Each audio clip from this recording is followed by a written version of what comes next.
प्रज्ञा प्रदीप में तुलसी अध्यात्म नीडम जैन विश्व भारती के द्वारा आयोजित 16वां प्रेक्षा ध्यान शिविर। सानिध्य युग प्रधान आचार्य श्री तुलसी, प्रवचनकर्ता युवाचार्य महाप्रज्ञ। आराधना विषय के अंतर्गत छठा प्रवचन विषय है मन की प्राकृतिक चिकित्सा।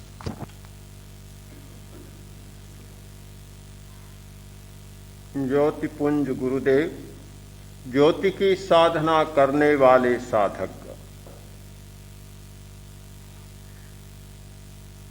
उपादान अच्छा होता है पर निमित्त का मूल्य भी कम नहीं होता। सुहावना मौसम, प्रकृति पुलकित हो रही है, पूरा आकाश बादलों से भरा है।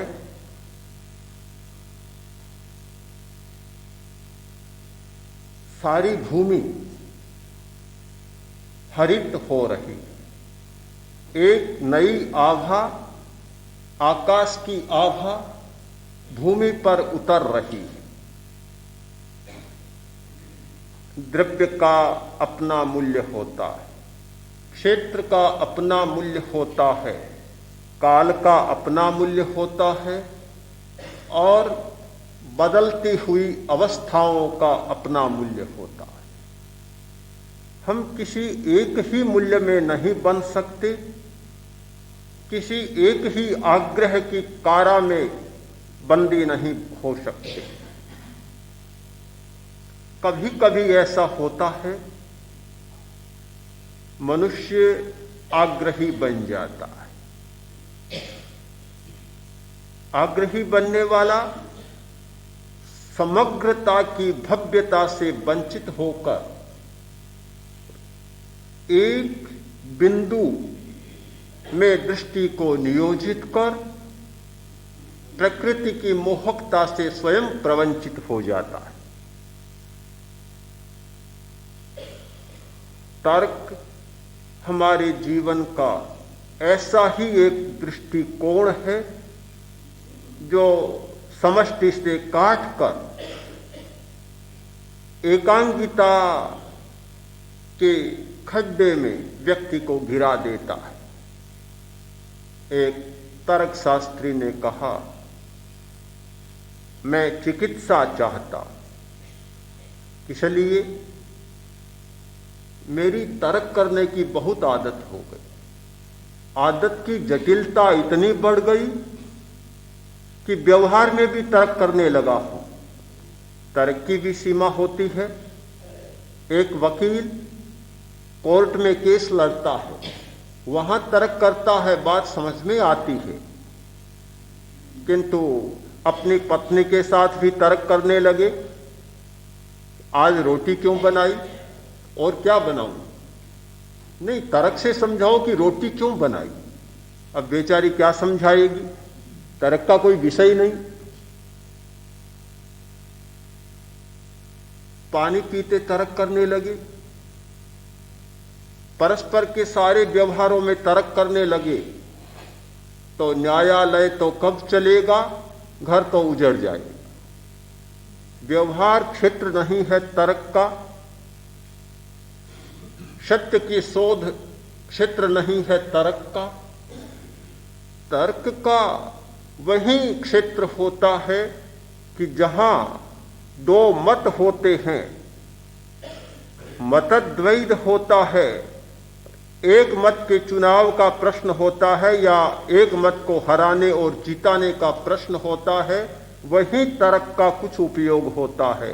किंतु तर्क करते करते तार्किक ने कहा कि आदत की जटिलता यहां तक बढ़ गई है कि मेरी हर बात का और हर प्रवृत्ति का मैं समर्थन करता हूं, दूसरे की हर बात का और हर प्रवृत्ति का खंडन करता हूं। जटिलता की यह सीमा नहीं है, जटिलता का बिंदु इससे भी आगे जाता है।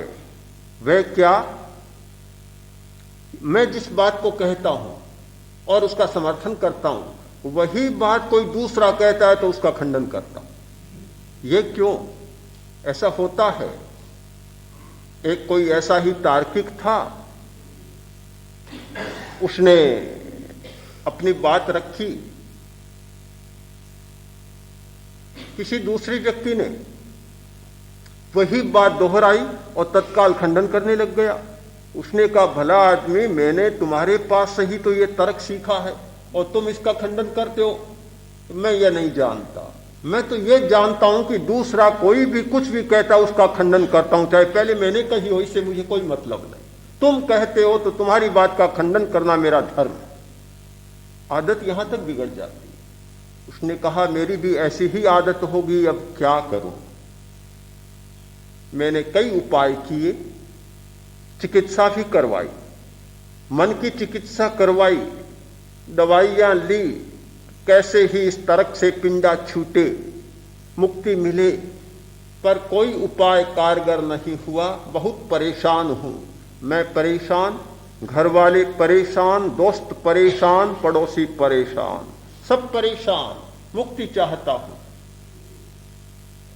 तो फिर मैंने कहा, एक काम करो, प्राकृतिक चिकित्सा कराओ। जब आदमी इस दवा लेते लेते थक जाता है, एलोपैथी, होम्योपैथी और सारी पैथियों की शरण में जाकर जब थक जाता है, तब फिर आखिर नेचुरोपैथी की शरण में आता है। फिर नेचर के द्वारा क्योर करने का प्रयत्न करता है। तो तुम भी अब प्राकृतिक चिकित्सा करो, जिससे कि तुम्हें छुटकारा मिल सके, बीमारी से बच सको। वह कैसे हो सकती है? उसका उपाय है, अपनी प्रकृति को पढ़ो, अपनी प्रकृति की समीक्षा करो, विश्लेषण करो, अपनी प्रकृति का, दूसरे का नहीं। खंडन करो अपनी प्रकृति का, जो विजातीय तत्व अपनी प्रकृति में घुस आया है उसका खंडन करो, और जो अपनी प्रकृति है उसमें रहो। आज चिकित्सा का सिद्धांत बहुत तेजी से बदलता जा रहा है। अब इस बात को प्राकृतिक चिकित्सा में भी नहीं माना जाता कि मिट्टी, पानी, बाष्प स्नान, धूप स्नान का ही प्रयोग किया जाए। अब यहां तक पहुंच गए कि जब तक आहार की चिकित्सा नहीं होगी, तब तक मिट्टी और पानी की चिकित्सा भी बेकार हो जाएगी। डॉक्टर अर्नाल्ड इहरिटकी ने एक पुस्तक लिखी है, आहार चिकित्सा। उन्होंने प्रतिपादित किया है कि जब तक हमारा आहार श्लेष्माहीन नहीं होगा, तब तक आप चाहे सो उपचार करें, चाहे प्राकृतिक चिकित्सा का उपचार करें, मिट्टी, पानी और धूप का उपचार करें, पर फिर भी स्थायी लाभ होने वाला नहीं है। क्योंकि आहार तो बीमारी को बढ़ाने वाला चलेगा और दूसरी ओर चिकित्सा चलेगी, तो एक बार शमन होगा किंतु निराकरण नहीं होगा। निराकरण के लिए जरूरी है मूल बात को बदला जाए, आहार को बदला जाए। बात तो बहुत कठिन है, कठिन बात है कि श्लेष्माहीन आहार, अम्लता बढ़ाने वाले सारे आहार का परिवर्जन कैसे संभव हो। उसमें दो ही चीजें बचती है, फल और पत्र शाक। ये दो ही ऐसे हैं जो श्लेष्माहीन आहार। अनाज भी श्लेष्मा को बढ़ाता है, दूध भी श्लेष्मा को बढ़ाता है, और सारी चीजें श्लेष्मा को बढ़ाती है। केवल फल और पत्र शाक, पत्ती के साग, ये दो ऐसे हैं। लगता है कि बात सही तो है, किंतु बहुत कठिन बात लगती है। किंतु सच्चाई तो आखिर सच्चाई है, उसे हम कैसे स्वीकार करें। मन की प्रकृति की चिकित्सा की बात भी ऐसी ही है। बहुत कम बातें बच जाती हमारे सामने, फिर तर्क के लिए कोई अवकाश ही नहीं रहता।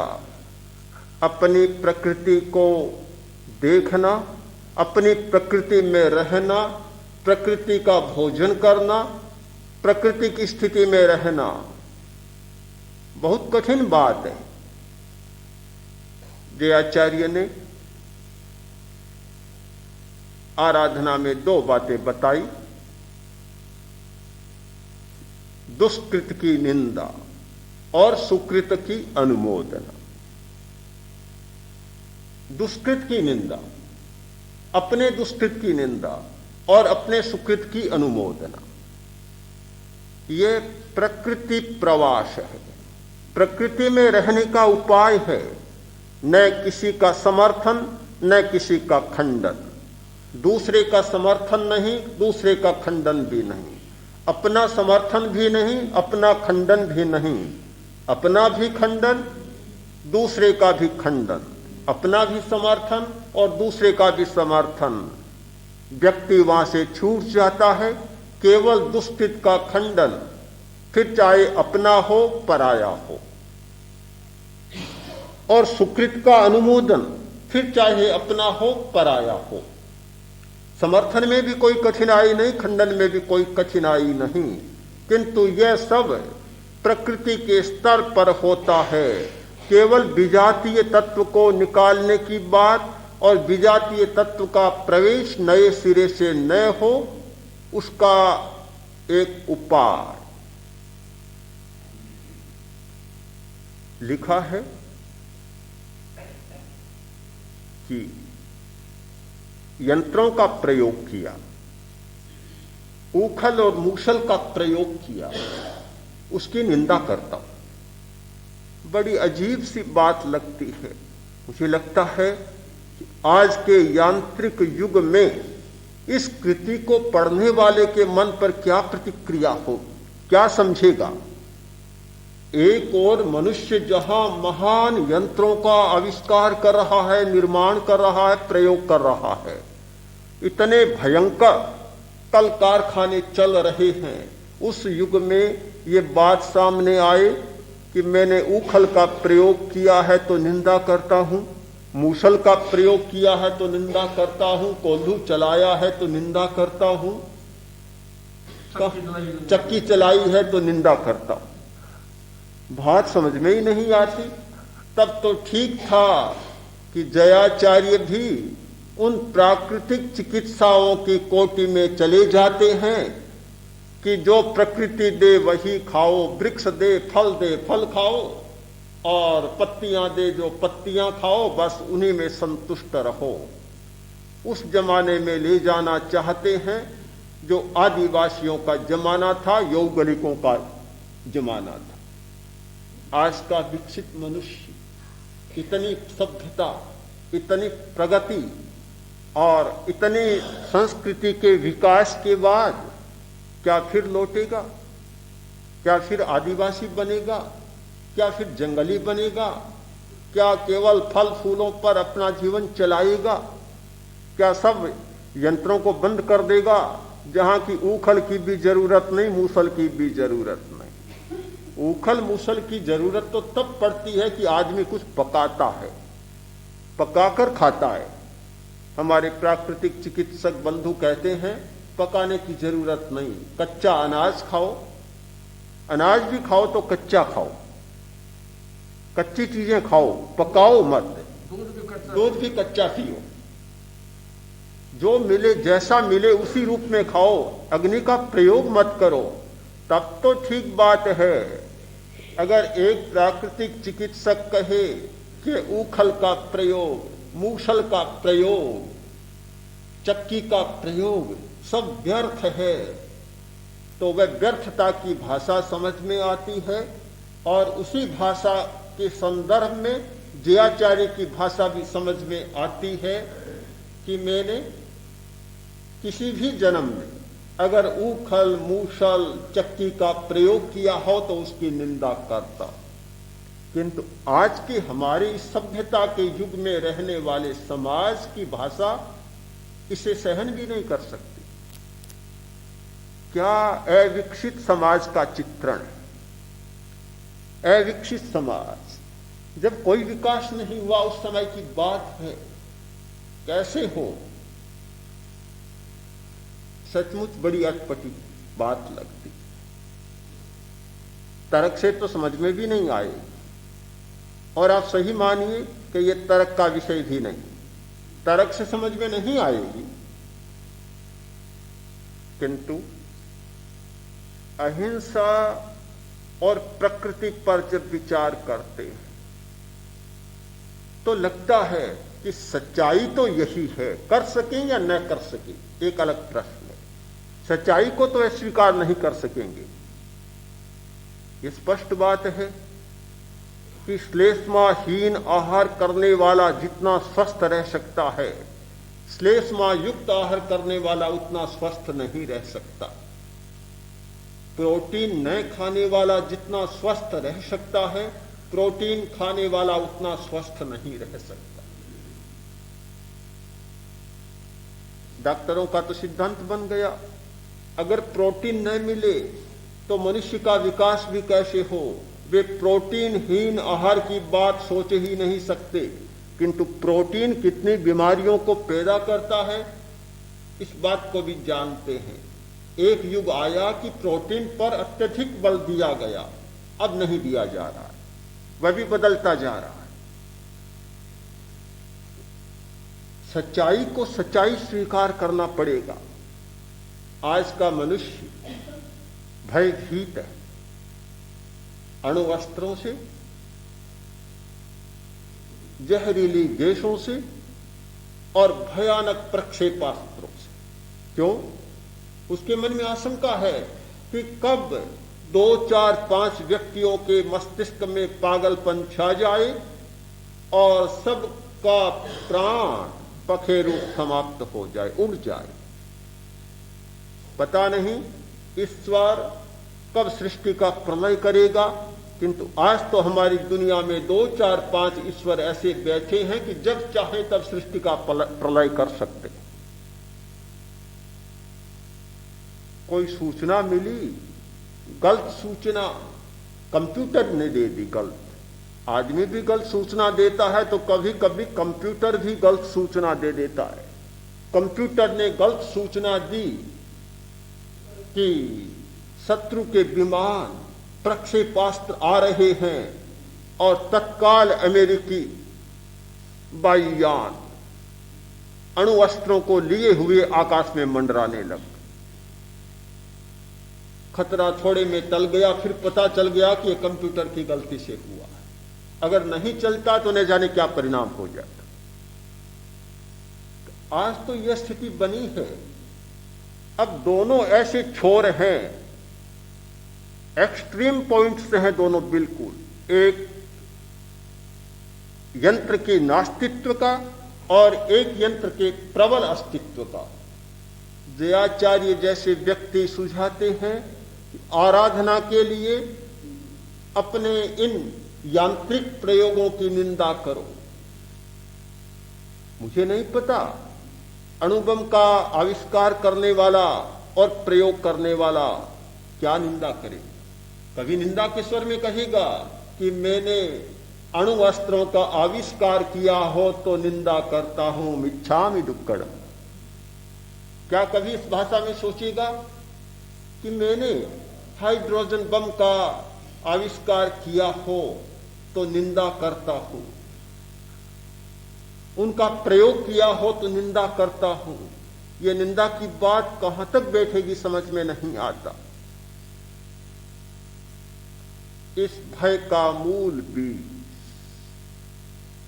इस सारे आतंक का मूल कारण है यंत्र का प्रयोग। फिर चाहे वह ऊखल का हो, मूसल का हो, कोल्हू का हो, किसी का हो। छेद छेद होता है, रास्ता रास्ता होता है। एक बार छोटी पगडंडी बन जाए तो बड़ा रास्ता भी बन सकता है। एक बार छोटा छेद भी बन जाए तो समूचे बांध को तोड़ देने वाला रास्ता भी बन सकता है, छेद भी बन सकता है। प्रश्न छोटे और बड़े का नहीं है, प्रश्न है बीज का। एक बार वैसा बीज बो दिया गया तो फिर उसे रोका नहीं जा सकता। आज कोई भी व्यक्ति इस बात में समर्थ नहीं है कि अणु अस्त्रों को रोक दिया जाए। कितनी संधियां होती हैं, कितने उपक्रम चलते हैं कि अणु अस्त्रों पर नियंत्रण किया जाए। और आश्चर्य की बात तो यह है कि जिन लोगों के पास अणु अस्त्र हैं वे नियमन करना चाहते हैं कि दूसरे राष्ट्र अणु अस्त्र न बनाएं। बड़ी आश्चर्य की बात है। वे ये कंट्रोल करना चाहते हैं कि बस जिनके पास हैं उन्हीं के पास रहें, दूसरे न बनाए। पर यह भी कैसे संभव होगा? एक बार जो चल पड़ता है उसे रोका नहीं जा सकता। हम मूल बात पर ध्यान दें। बात बड़ी अटपटी सी लगती है, किंतु सबसे बड़ी सच्चाई है कि जब तक प्रारंभ को नहीं रोका जाएगा, उपेक्षा की जाएगी, तो फिर उसके विकास को भी नहीं रोका जा सकेगा। निंदा की है अपने दुष्कृत की। बहुत लोग दूसरों की निंदा करते हैं, समीक्षा करते हैं, समालोचना करते हैं। टैगोर बहुत बड़े कवि थे और बहुत मान्य विचारक थे। विचारक ही नहीं, बहुत बड़े शांत साधक थे। बड़ी साधना थी उनकी, इतनी गहरी साधना जिस व्यक्ति ने मानो मृत्यु पर विजय पा ली थी और मृत्यु के भय को मन से निकाल दिया था। इतनी गहरी साधना, बड़े शांत। पर कुछ भी हो, निंदा को तो रोका नहीं जा सकता। काफी उनकी निंदा, कटु आलोचना होने लगी। शरद चंद्र ने कहा कि हमसे यह बात सहन नहीं होती, आप इसका कुछ प्रतिकार करें। टैगोर ने कहा, बड़े शांत भाव से कहा कि तुम जानते हो मैं उनके स्तर पर जा नहीं सकता। जिस स्तर पर वे हैं उस स्तर पर मैं नहीं जा सकता, तो फिर उसका समाधान कैसे करूं, निराकरण कैसे करूं? क्या तुम चाहते हो कि मैं उस स्तर पर जाऊं? तो यह तो नहीं चाहता। तो फिर बात को समाप्त करो। कितना ही शांत व्यक्ति, कितना ही सहज सरल व्यक्ति हो, किंतु दूसरे लोग उसकी भी निंदा कर लेते हैं। निंदा तो होती है, हमारी दुनिया में निंदा भी चलती है, समर्थन भी चलता है, दोनों चलते हैं, किंतु आराधना की बात नहीं चलती। जहां दूसरे की निंदा और दूसरे का समर्थन, या दूसरे की निंदा और अपना समर्थन चलता, तीन बातें ये चलती हैं, वहां आराधना की बात नहीं होती। आराधना की बात तब होती है जब अपनी निंदा भी चलती है, अपनी प्रकृति का विश्लेषण भी चलता है। तर्क से बचने का उपाय, सबसे अच्छा उपाय है अपना विश्लेषण, अपनी प्रकृति की समीक्षा। आदमी नहीं कर पाता, अपनी प्रकृति को जानने का प्रयत्न ही नहीं होता। अपनी मूल प्रकृति क्या है? बहुत सारे लोग विजातीय को भी अपनी प्रकृति मान बैठते हैं, है विजातीय और मान बैठते हैं अपनी प्रकृति।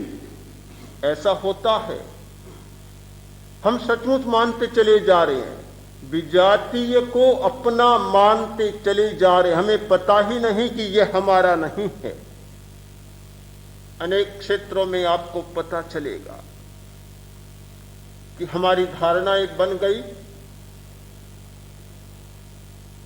कोई आदमी है, शासक है,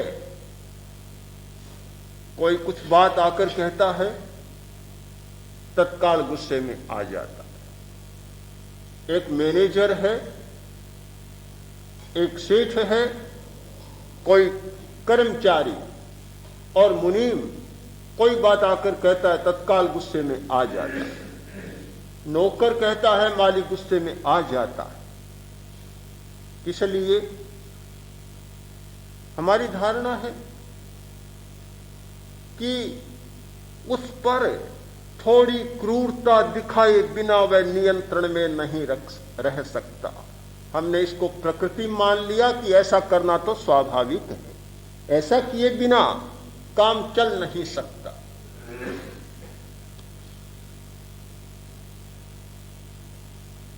एक आदमी बहुत लोभी व्यापार करता है और व्यापार में दूसरे का हिस्सा भी रखता है, छिपाता है। क्यों? धारणा बनी हुई है कि यह करना तो स्वाभाविक है, ऐसा किए बिना व्यापार चल ही नहीं सकता। स्वर्णकार इस बात के लिए प्रसिद्ध थे कि गहना बनाते हैं तो कुछ न कुछ वे रख ही लेते हैं। ये मान लिया गया कि स्वर्णकार के लिए ऐसा करना आवश्यक है। हमने न जाने कितनी बातों को स्वभावगत मान लिया, प्रकृतिगत मान लिया कि ये प्राकृतिक बातें हैं, इनमें कोई आपत्ति की बात नहीं है, इतना करना तो स्वाभाविक है, इससे ज्यादा किया जाए तो अस्वाभाविक बात हो सकती है। उपहार देना स्वाभाविक है, किसी आदमी से कोई काम करवाना तो उपहार देना तो स्वाभाविक है, उसे अस्वाभाविक नहीं माना। मुझे लगता है कि आज जब बार बार यह भ्रष्टाचार की बात कही जाती है, रिश्वत लेते हैं, घूस लेते हैं, क्या फर्क पड़ा? एक नाम का ही तो परिवर्तन हुआ। पुराने जमाने उपहार चलता था और आज रिश्वत चलती है। इतना शायद फर्क पड़ गया होगा कि अब मांग लिया जाता है, पहले मांगा नहीं जाता होगा। कोई भी आदमी काम कराने के लिए राजा के पास जाता, राजा के पास तो उपहार ले जाता। क्यों? वह जानता था उपहार लेकर जाऊंगा तो काम जल्दी बन जाएगा और कुछ पास में नहीं होगा तो काम नहीं बनेगा। इसीलिए शायद कहा होगा कि रिक्त पाणी न पश्चेत राजानम देवतांग गुरु। खाली हाथ नहीं देखना चाहिए, नहीं जाना चाहिए। मतलब यही होगा कि खाली हाथ जाऊंगा तो काम बनेगा नहीं। औरों की छोड़ दे, देवता भी खाली हाथ जाने वालों को कुछ नहीं करते। वे भी जब भेंट और चढ़ावे की अपेक्षा रखते हैं तो हम आदमी की ही बात क्यों करें? एक प्राकृतिक नियम बन गया। गुरु के पास भी कोई गया पढ़ने के लिए, खाली हाथ गया तो शायद स्थान न मिले, और कुछ लेकर गया तो स्थान मिल जाता है। तो हमने ये प्राकृतिक नियम मान लिया कि कुछ देने से कुछ मिलता है, विनिमय का सिद्धांत है, इसे प्राकृतिक मान लिया। न जाने कितनी अप्राकृतिक बातों को हमने प्राकृतिक मान लिया और इसीलिए अपनी प्रकृति के स्तर पर हम सच्चाई को देखने में, समझने में समर्थ नहीं है।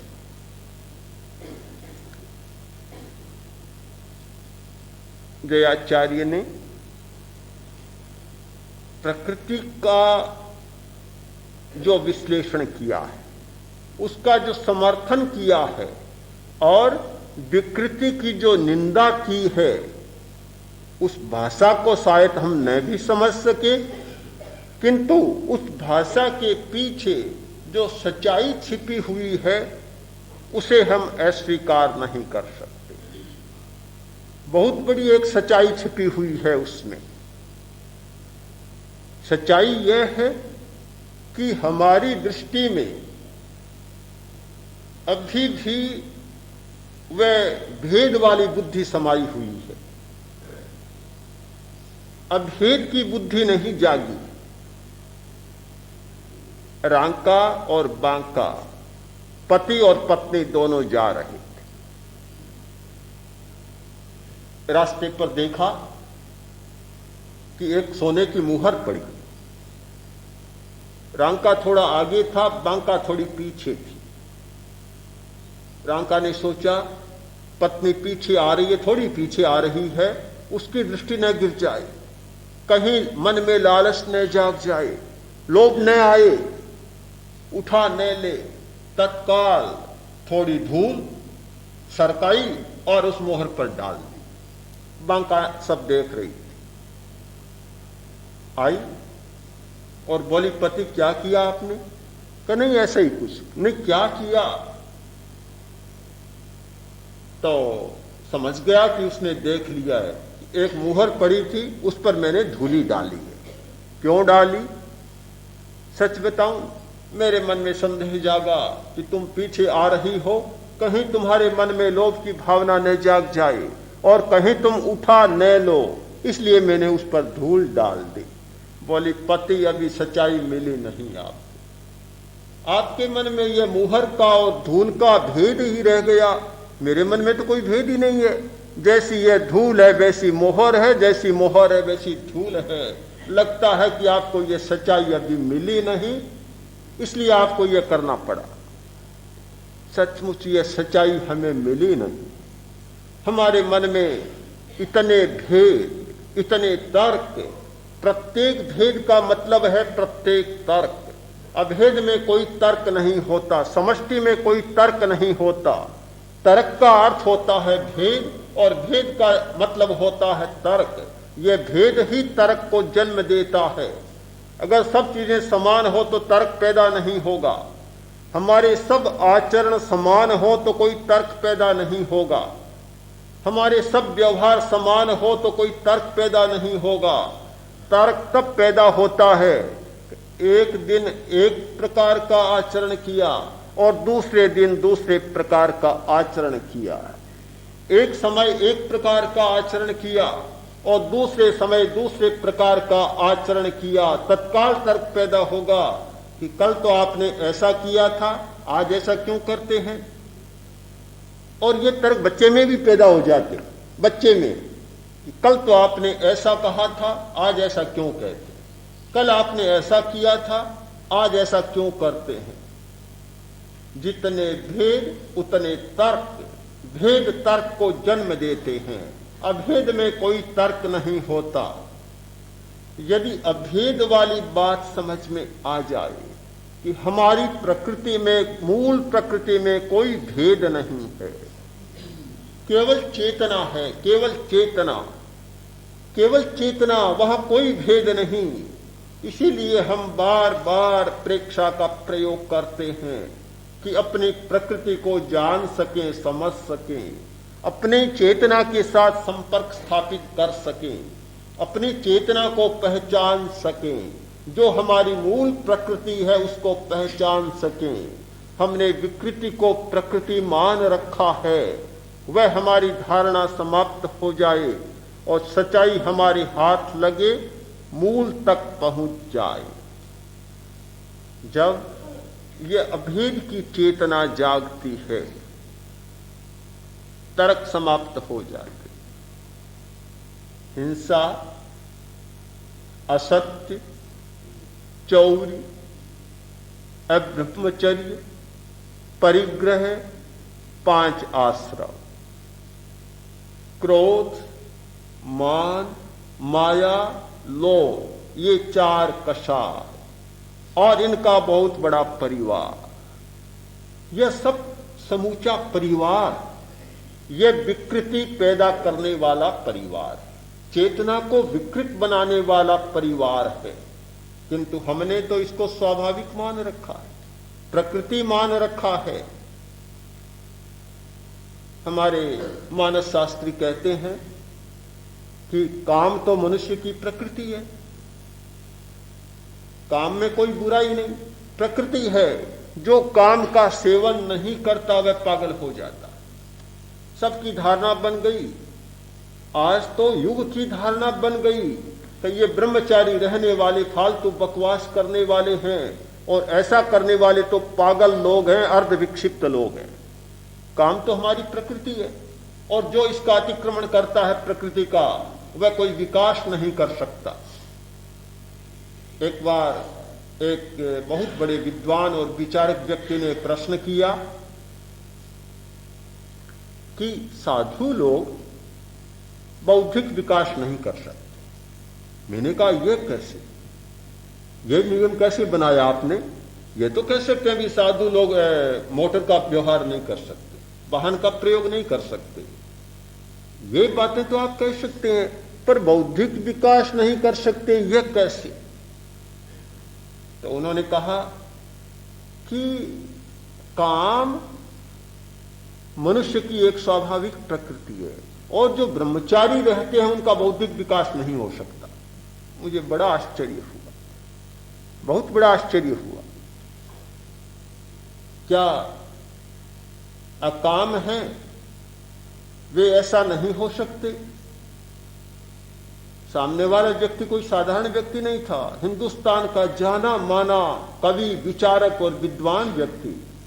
दूसरा ही प्रश्न रखा कि देखिए, कालिदास इतना बड़ा कवि हुआ, अमुक इतना बड़ा विद्वान हुआ, वे सब इसीलिए हुए कि वे गृहस्थ थे, सन्यासी होते तो ऐसा नहीं होता।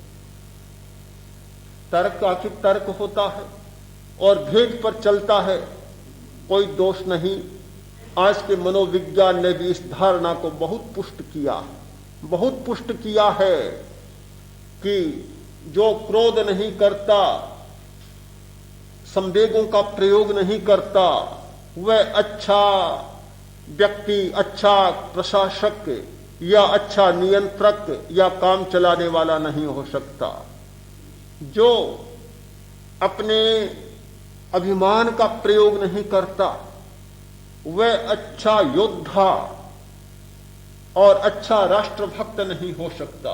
ये संवेग जीवन के लिए बहुत अनिवार्य होते हैं।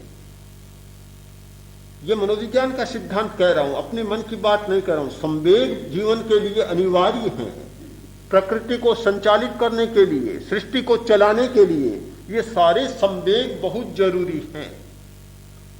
काम का प्रयोग नहीं करने वाला विकास नहीं कर सकता। उनका सिद्धांत है कि कला का विकास, साहित्य का विकास, ये जितने विकास हुए हैं ये सारे काम प्रेरित विकास हैं, इनके बिना ये विकास ही संभव नहीं है। तो इन सारी विकृतियों को अध्यात्म ने जिन्हें विकृति कहा था, उनको प्रकृति मान लिया गया है। मतभेद नहीं है, माना जा सकता है कि हमारे जीवन के स्तर पर इन सब को प्रकृति कहा जा सकता है, क्योंकि ये भी स्वभाव हमारे शरीर के स्वभाव है, इसमें कोई संदेह नहीं। क्रोध, अहंकार, लालच, काम, घृणा, ईर्ष्या, इनकी सारी ग्रंथियां हमारे शरीर में। तो क्या शरीर की प्रकृति नहीं है? निश्चित है, शरीर की प्रकृति है। अगर ये ग्रंथियां न हो, इन ग्रंथियों का स्राव न हो, घृणा पैदा करने वाली ग्रंथि न हो, तो कोई आदमी घृणा नहीं कर सकता। जिसकी काम पैदा करने वाली ग्रंथि या उसके स्राव कम हो जाए तो कोई आदमी कामी नहीं बन सकता। हमारे शरीर में इन सारी प्रकृतियों की ग्रंथियां हैं, और ये हमारे शरीर की सारी प्रकृतियां हैं, हमारे मन की सारी प्रकृतियां हैं। केवल इतना ही समझना जरूरी है कि अध्यात्म जिस भाषा में उन्हें विकृति मान रहा है, और आज का मनोवैज्ञानिक जिस भाषा में उन्हें प्रकृति बतला रहा है, उनकी भाषा और उनके आधार को समझना होगा। एक आधार भिन्न है, क्योंकि मनोविज्ञान के सामने चेतना से आगे कोई आत्मा जैसा स्थायी तत्व नहीं है। उनके सामने कर्म जैसा कोई सिद्धांत नहीं है। वे केवल शरीर के स्तर पर या मन के स्तर पर, सबकॉन्शियस और अनकॉन्शियस चेतना के स्तर पर, अवचेतन मन के स्तर पर अपनी सारी धारणाएं प्रस्तुत कर रहे हैं। हम कैसे माने कि वे गलत बात कह रहे हैं? उधर अध्यात्म, शरीर, मन, अंतर्मन, इन सब से परे जाकर और एक परार्थ चेतना, एक वास्तविक चेतना आत्मा के स्तर पर अपने सिद्धांतों का प्रतिपादन कर रहा है। दोनों की आधार भित्तियां बहुत भिन्न हैं। इसलिए दोनों को भी गलत नहीं कहा जा सकता, किंतु एक दूसरे के संदर्भ में जब हम विचार करते हैं तब हमें यह सोचना जरूर होगा कि केवल मनोविज्ञान के आधार पर ही हम प्रकृति को मानकर चलेंगे तो अध्यात्म की प्रकृति का संस्पर्श नहीं कर पाए। अध्यात्म ने जिस और गहरे तत्व का प्रतिपादन किया है, आत्मा जैसे गूढ़ सत्य का उद्घाटन किया है, अनावरण किया है, उस भूमिका पर पहुंचकर विचार करें तो ये सारी बातें समझ में आ जाएगी कि संवेग भी हमारी प्रकृति नहीं है, आवेग भी हमारी प्रकृति नहीं है। ये जितने पेशेंस और जितने इमोशंस हैं वे सारी की सारी विकृतियां हैं। ये यंत्रों का निर्माण भी हमारी प्रकृति नहीं है, यंत्रों का प्रयोग भी हमारी प्रकृति नहीं है, ये सब विजातीय बातें हैं। तो फिर इन सब की निंदा करने की बात भी हमारी समझ में आ जाएगी और फिर ये अटपटी बात नहीं लगेगी, ये अस्वाभाविक नहीं लगेगा कि जयाचार्य ने इतनी छोटी बातें बतलाकर और आज के विकास के यांत्रिक उपकरणों के प्रति एक अवहेलना की बात कही है। यह प्रश्न भी हमारा समाप्त हो जाएगा। मैं चाहता हूं हमारी दृष्टि उभयमुखी बने, हमारी दृष्टि देहलीज पर रहे, बाहर भी देख सके और भीतर भी देख सके। एक न्याय होता है घंटा लाला न्याय, देहली दीप न्याय, जो झंकार हो इधर भी जाए उधर भी जाए, सब और फैले। दिया ऐसा रखा जाए कि बाहर भी प्रकाश करे भीतर भी प्रकाश करे। हमें ऐसी अंतर्दृष्टि ध्यान के द्वारा, प्रेक्षा के द्वारा उपलब्ध हो, हम आंतरिक चेतना को भी देख सकें और व्यवहार में लिप्त चेतना को भी जान सकें, व्यवहार की प्रकृति को भी जान सके और आत्मा की अपनी मूल प्रकृति को भी जान सकें।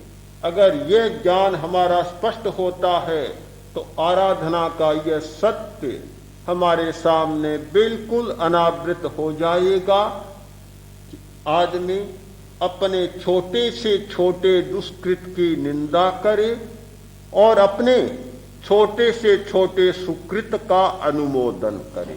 कोरी निंदा नहीं, कोरी निंदा करने से हीन भावना आती है और कोरी समर्थन की बात करने से अहंकार जागता है। आचार्य श्री बहुत बार कहा करते हैं कि मुझे प्रशंसा भी बहुत मिली है और निंदा भी बहुत मिली है, दोनों को मैं संतुलन का हेतु मानता हूं। कोरी प्रशंसा मिलती तो अहंकार आने की संभावना थी और कोरी निंदा मिलती तो हीन भावना आने की संभावना थी, किंतु निंदा और प्रशंसा इन दोनों का संतुलन होता है तो न तो अहंकार उभरता और न हीन भावना जागती। हम इस चेतना में जाएं और इस आग्रह मुक्ति का पाठ पढ़ें, हमारी चेतना में एक नया उन्मेष आए। अपने दुष्कृत का हम अपने दुष्कृत का चाहे छोटा हो बड़ा हो अवमान कर सके और अपने सुकृत का चाहे छोटा हो बड़ा हो समर्थन कर सके। यह दृष्टि जब जाग जाती है तो फिर क्षीर नीर विवेक हमारा जागता है कि दूध का दूध और पानी का पानी, फिर चाहे कोई हो कोई फर्क नहीं पड़ता। नींबू का सत चाहे किसी भी घर का हो, दूध में डाला जाए, पानी अलग हो जाएगा और दूध अलग हो जाएगा। हंस की चोंच किसी भी दूध में पड़े, दूध अलग और पानी अलग हो जाएगा। मछली भी दूध और पानी को अलग कर सकती है, यानी अम्लता कोई भी हो उसमें यह भेद नहीं होता कि किसका दूध है, यह कोई अंतर नहीं होता। जहां अम्लता का प्रयोग हुआ, दूध दूध हो जाएगा और पानी पानी हो जाएगा। एक सावधानी की जरूरत है कि इसमें दुष्कृत की निंदा और सुकृत की अनुमोदना में उसके पीछे रही हुई आराधना की चेतना को हम न भूलें। यह सब हम आराधना के लिए कर रहे हैं, वह आराधना जो कि मृत्यु की आराधना है, वह आराधना जो कि एक जीवन की आराधना है और समूचे जीवन का लेखा जोखा है। वह आराधना की ज्योति, वह चेतना व्यक्ति व्यक्ति के मन में जागे और जयाचार्य ने अपनी कृति के माध्यम से जो सूत्र हमारे सामने प्रस्तुत किए हैं उनके हृदय तक हम पहुंच सकें और अपने आप को धन्य बना सकें।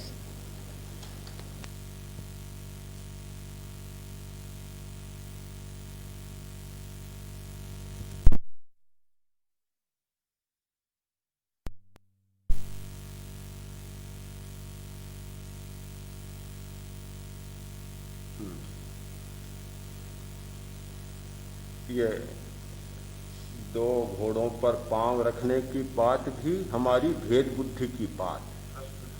हाँ, प्रश्न है कि व्यवहार चेतना को भी देख सके और अंतर चेतना को भी देख सके। क्या यह दो घोड़ों पर पैर रखने जैसी बात नहीं है? बिल्कुल है, किंतु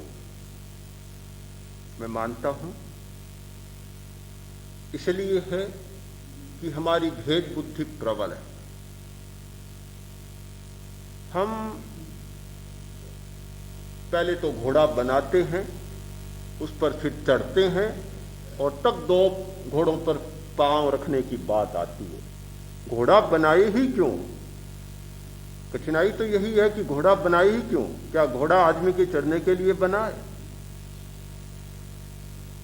घोड़ा तो बेचारा जंगल में घूमता था, आदमी गया और घोड़ा भी साथ साथ में चल रहा था, आदमी भी चल रहा था, पर ऊपर चढ़ने वाली बात नहीं थी, घोड़ा स्वतंत्र था। आदमी ने कहा कि भाई एक कठिनाई है, मुसीबत है कि मुझे जाना है जल्दी, तुम मेरा सहयोग करो, भार मेरे पास बहुत हो गया, तुम मेरा सहयोग करो और तुम्हारी पीठ मुझे दो। घोड़े ने कहा काम तो तुम्हारा कर देता हूं, पर सदा ऐसा मत करना। ने कहा नहीं, कब करूंगा? पीठ दे दी, चढ़ गया, भार रख दिया, गांव पर जल्दी पहुंच गया गांव में, और ऐसा लगा अरे फालतू ही इतने दिन भार ढोया, जब घोड़ा है और इतना तेज चलता है तो फिर यह भार सिर पर गट्ठर क्यों लादा जाए। ऐसा एक अनुभव हुआ कि पीठ को कभी छोड़ा ही नहीं।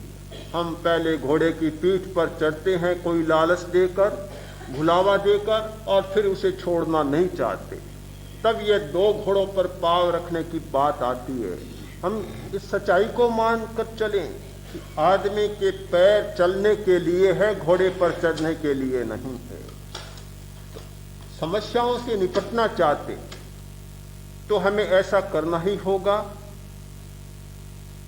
कि हम शरीर में जीते, तो शरीर की समस्याओं से निपटना होगा, और हम चेतना हैं इसलिए चेतना की समस्याओं से निपटना होगा। अगर दो घोड़ों पर चढ़ने की बात आपको अटपटी लगती है तो फिर ऐसे ही आदमियों का निर्माण करें कि या तो शरीर हो या मन हो, ये दो हो ही नहीं, तो अपने आप समस्या का समाधान हो जाएगा। और जब दो हैं तो फिर दो घोड़ों पर चढ़ने की बात नहीं, दोनों का अपना अपना अलग स्वतंत्र अस्तित्व।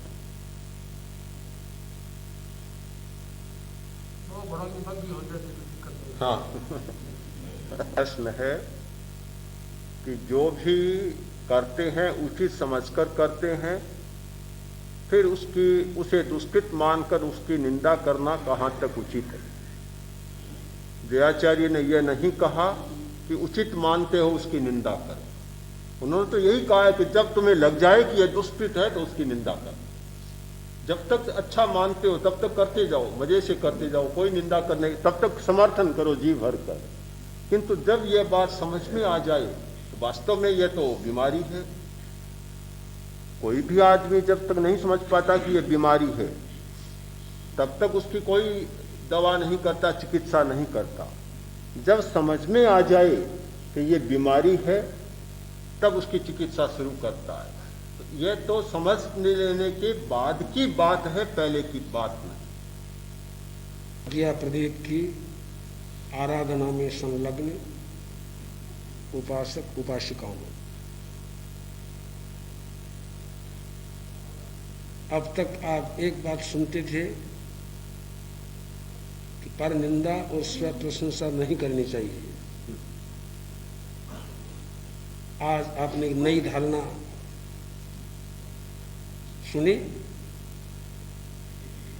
कि पर निंदा खूब करो और स्व प्रशंसा खूब करो। नई बात है आत्म प्रशंसा जिसको हम कहते हैं, और सदा उसका विरोध करते आए हैं। आज प्रज्ञा प्रदीप में आपको ये सुनने को मिला कि आत्म प्रशंसा भी करो। अब मुक्त हाथ, रोकने वाला कोई नहीं है, और पर निंदा करने के लिए मुक्त है। राजनीतिकों को दोषी नहीं बताया जाए, किंतु लगा दिया बीच में।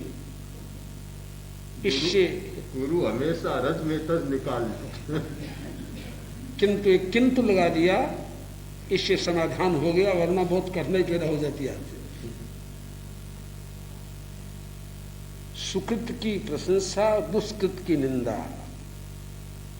सुकृत और दुष्कृत में अपना पराया होता नहीं।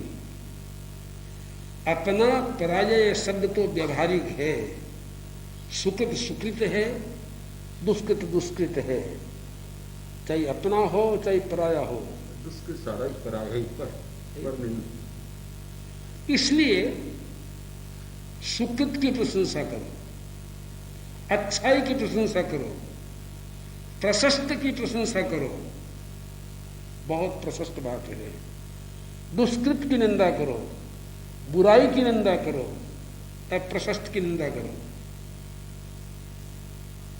ऐसा अगर हम करना सीख लेते हैं तो किसी व्यक्ति के साथ हमारा विरोध नहीं है। हमारा तो विरोध केवल दुष्कृत से है, बुराइयों से है, और हम प्रकृति के निकट चले जाएंगे।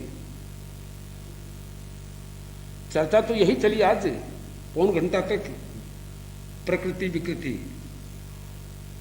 विकृति को हमने प्रकृति मान लिया और प्रकृति को भुला दिया।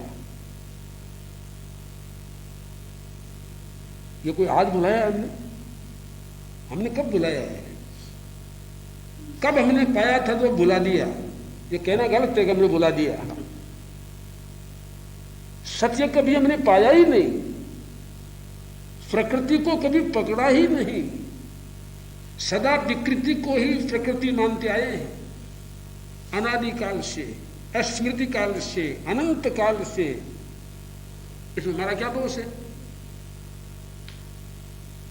किसने समझाया हमको? कब हम सच्चे मनुष्य बने? कब हमको आचार्य भिक्षु जैसे गुरु मिले, महावीर भगवान जी से देव मिले, और प्रज्ञा प्रदीप जैसा सुनने का स्थान मिला? कब मिला? नहीं मिला। तब आचार्य तुलसी का सानिध्य मिला। नहीं मिला तो नहीं मिला, इसका हम क्या करें? तो अनंत अनंत काल से हमारी ये धारणा बनी हुई है कि ये हमारी प्रकृति है। अब ये हमारे महाप्रज्ञ जी उस धारणा को बदलना चाहते हैं। ये भी कोई विकृति नहीं है। धारणा बदल जाती। आज वकील साहब से बात कर रहा था, जो बहुत बड़े अनुभवी तत्वज्ञ आदमी है, वकील तो है ही प्रसिद्ध, किंतु तत्वज्ञान में भी प्रसिद्ध व्यक्ति यहाँ वकील नहीं है। तो उनसे बात कर रहा था, उन्होंने कहा कि मेरे मन में यह संदेह था कि विकल्पों को कैसे रोक सकूं, कैसे रुकेंगे, किंतु अब तो यह संतोष हो गया कि वे भी रुकते। फिर वकालत मुश्किल हो जाएगी, छोड़ना पड़ेगा। हाँ, तो ये नई चर्चा हमारे सामने है कि प्रकृति को हम समझें, विकृति को छोड़ें। प्रकृति को अगर हमें समझना है, उसका सबसे पहला उपाय है, आज तक जो हमने समझा, आज तक जो हमने माना, आज तक जो हमने किया, उस सब को छोड़ना पड़ेगा, रिक्त करना पड़ेगा, खाली करना पड़ेगा। बिल्कुल सादी पाटी हाथ में लेके नए से लिखना पड़ेगा, तब प्रकृति और विकृति के भेद को हम समझ सकेंगे। वास्तव में ही यह समझने की बात है। और यह भी सही है, प्रकृति में जाने की जरूरत कब आएगी? तभी तो आएगी कि हम अध्यात्म के ऊंचे स्तर पर जाना चाहते हैं। जब तक नहीं जाना चाहते, तब तक क्यों प्रपंच में जाइए? क्या प्रकृति क्या विकृति है? चलता सो चलता, कोई बात ही नहीं है। जिस दिन अध्यात्म के ऊंचे स्तर पर जाने की हमारी वृत्ति बन गई, संकल्प बन गया, तब तो निश्चित रूप में प्रकृति विकृति को हमें जानना ही पड़ेगा, कोई संदेह नहीं। बहुत कठिन है, बहुत कठिन है, बड़ा जटिल काम है। आदत को बदलना सहज बात नहीं, बरसों की आदत नहीं बदली जा सकती, अनंत अनंत काल की आदत को कैसे बदलेंगे? कहते हैं कि एक दिन इंद्र इंद्राणी, पौराणिक कहानी है, मनुष्य लोक में आ गए और एक ग्राम को देखा। गांव के लोग बड़े दुखी हैं, बहुत व्यथित है, पीड़ित है। इंद्र ने ध्यान नहीं दिया, पुरुष था। इंद्राणी ने देखा, क्यों कोमल स्वभाव की थी, स्त्री थी, उसने देखा कितने लोग व्यथित हैं, दुखित है, इनको सुखी बनाना चाहिए। इससे रहा नहीं गया, इंद्र से कहा, प्रभु आप कितने सामर्थ्य हैं, इतनी शक्ति संपन्न है, इन बेचारे दुखी लोगों को सुखी क्यों नहीं बनाते हैं? इंद्र ने कहा, तो समझते नहीं, इनको सुखी बनाया नहीं जा सकता। बोले बस यही तो आपका तर्क है, आप करना चाहते नहीं और सीधा जवाब दे देते हो। आखिर आप जानते हो इंद्राणी की तो महारानी को बात कौन टाल सकता है? कैसे टाली जा सकती है? इंद्र ने कहा, ऐसा करो, इनमें से किसी एक व्यक्ति को लो, प्रयोग की दृष्टि से स्वर्ग में ले जाओ, इनको सुखी बना देंगे और फिर कोई शिकायत इसकी नहीं रहेगी। इंद्र का ध्यान रखना, मैं फिर कहता हूं इनकी शिकायत मिटने की नहीं है। इंद्र ने कहा शिकायत का कोई मौका ही नहीं मिलेगा, शिकायत कैसे होगी? शिकायत तब हो कोई मौका मिले। चलिए चलो, स्वर्ग में ले गए और स्वर्ग में तो कोई दुख का सवाल नहीं, जो चाहे वो तैयार, जैसी सैया तैयार, जैसा खाना तैयार, जैसा वातावरण तैयार, गर्मी नहीं, सर्दी नहीं, सब कुछ ठीक। ठीक तो इतना ठीक है जिसकी सीमा नहीं। आगे 6 महीने तो उसको रखा, एक दिन भी शिकायत करने का मौका नहीं मिला। इंद्राणी ने कहा, देखो महाराज,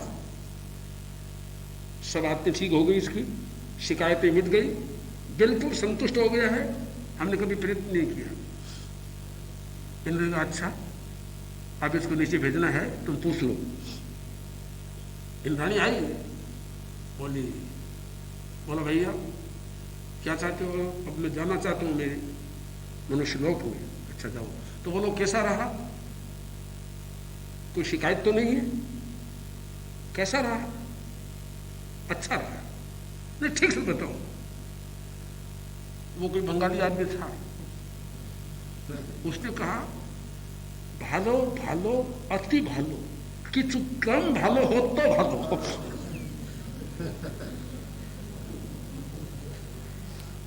ভালো ভালো অতি ভালো, কিছু कम ভালো হতো ভালো। अच्छा अच्छा कि बहुत अच्छा, कुछ कम अच्छा होता तो अच्छा रहता।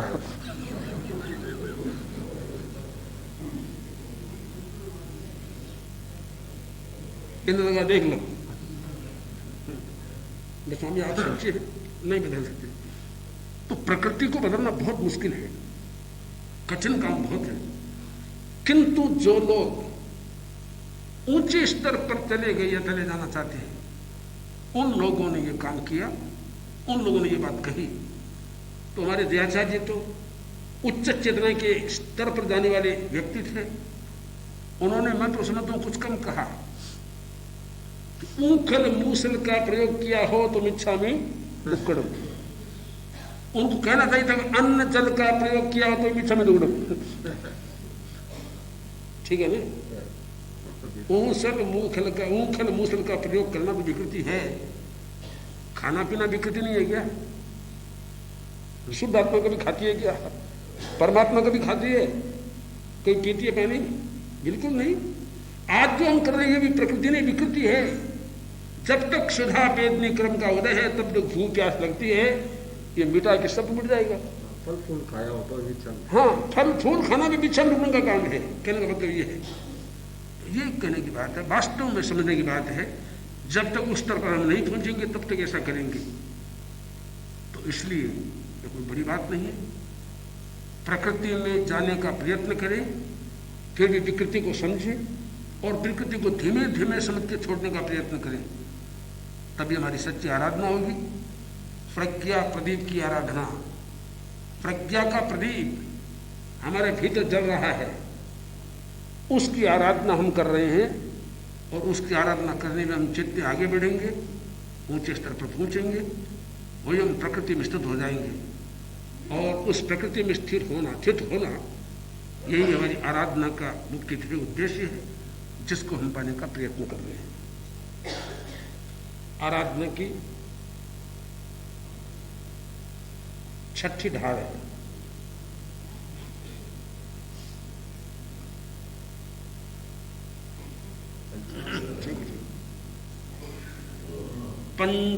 पंचाश्रवशेया की भी चार कसाय, पंचाश्रवशेया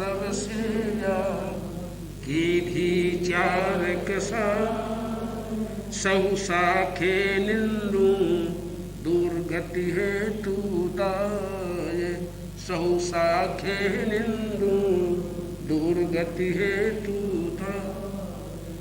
बीतराग नुमारग मैं भाग्यों की है वार, बीतराग नुमारग मैं ढाक्यों की है वार, प्रकट कियो कुमारग ते निंदू धर प्यार, ते निंदू धर प्यार।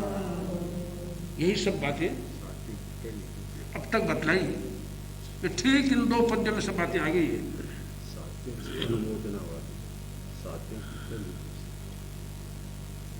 आने दर्शन चारित तप भैला, ज्ञान दर्शन चारित तप भैला, भवदधि माहि जिहाजे, सम्यक प्रकारे सेविया, ते अनुमोदू आज, ते अनुमोदू आज।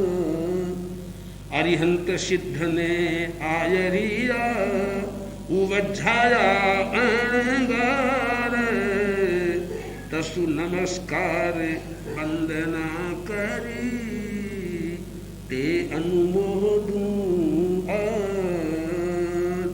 पूरा अनुमोदन का वेतन है इसमें, जितनी अच्छी क्रिया उनका अनुमोदन और जितनी असत क्रिया उनका निंदन, ये आराधना का मुख्य विषय है। अरहंते शरणं भवज्जाम